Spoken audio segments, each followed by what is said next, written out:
basically, I went up to my dad, randomly out of the blue. I heard a worship song on the radio, and I go, Dad, I don't want to go to hell, so how do I go to heaven? And it startled him at first, like it would any parent, because I was 5 years old and I asked that question. My dad was, he was questioning, like, can he even understand this stuff at that young of an age? And he puts me on the table and he grabs a piece of paper and he starts drawing. I see the paper cut in half, and I see on the bottom of it, I see a devil with horn ears, and then like fire in the background, like super dramatic. On the top, I see trees and like a gateway and clouds, like how heaven looks, and then like a path.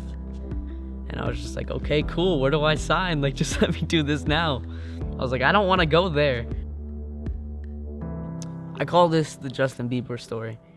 And I was 8 years old. I was a mama's boy, so I was cuddling with my mom, and we were watching a Justin Bieber documentary. It was on his Believer movie. I don't know why. I think it was just on. My mom was watching it, and she was like, why didn't I get myself a Justin Bieber? She's like, I had 4 kids. She goes over and she looks at me and she's like, you just started dancing, you can't do sports, so what are you gonna do? And I just look at her with the most confidence, and I'm like, I'll figure it out. And I was just promising my mom a ton of things. I was just like, Mom, I'm gonna buy you a Lamborghini, I'm gonna buy you an old Mustang, I'm gonna buy you a mansion. And I kind of sounded like Justin Bieber for a second.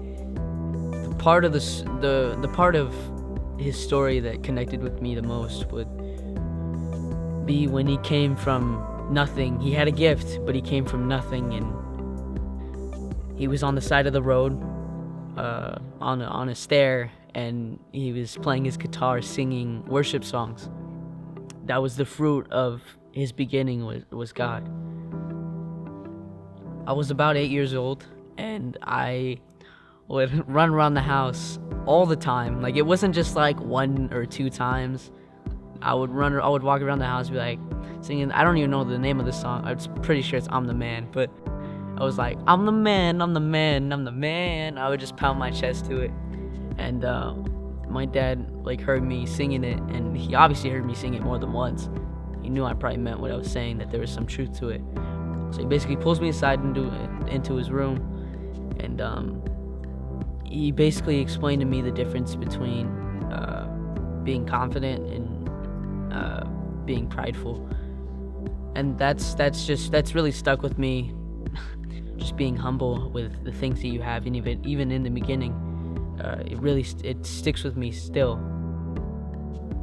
The main part in my life that I had to rely on God the most would definitely be when I moved to Toronto for 9 months. I booked a TV show called Ghost Rider. I was only 13 at the time, and I basically was working an adult's job.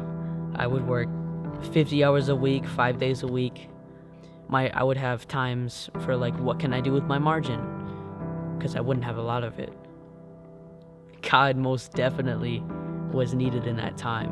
Just the chaotic schedule of just going from school to set, and then having to focus when everybody's calling you. You have 3 other people calling you. Who do you pick to listen to? And if you don't listen to one person, then you're gonna get in trouble with the other. It's very chaotic. But the only thing that kept me together was most definitely God. I had very restricted margin. I didn't have a lot of it, so I worked on Sundays. So on Fridays, I did church. Like, I didn't have a community there, and it was almost a sort of Bible study, but that was my time of filling and recharging. But I most definitely understand the fruits of why I do it every single day, and I feel so much better. It's like working out. You never want to feel like working out, but after you're done doing it, you feel a million times better. Outside of my mom and dad, The person that I've looked up to the most is my brother Israel. I mean, even when I was like 5 to like 10, I had the same haircut as he did. Like every time he'd switch his haircut, I'd switch my haircut. Every time he changed his fade, I'd change my fade. I loved the same shoes he had on. I'd always want the same clothes. It was to the extent where people couldn't even tell the difference between us two besides height and age. Even when he was like 16, 17, he was shredded, and I was like 4'8", so he looked like a giant to me. And I admire his discipline and his craft and being consistent and diligent. Proverbs 25:28. A man without self-control is like a city with broken down walls. My walk with Christ, it begins to feel a lot harder for some reason. I feel my hormones are skyrocketing, and my curiosity voyage is higher than I thought it could ever be, into things that I never would have thought of.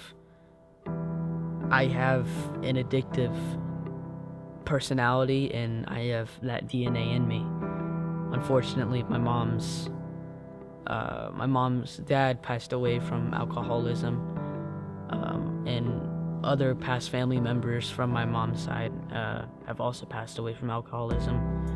My grandpa that I never got to meet also passed away from alcoholism. I tried one thing and I can't stop unless I have wise counselors.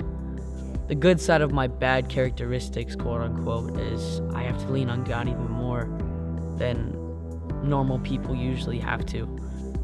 It has to be a day-to-day basis. I have to keep him right next to me at all costs. He says, remain in me and I in you, and you will bear much fruit, but apart from me, and you can do nothing.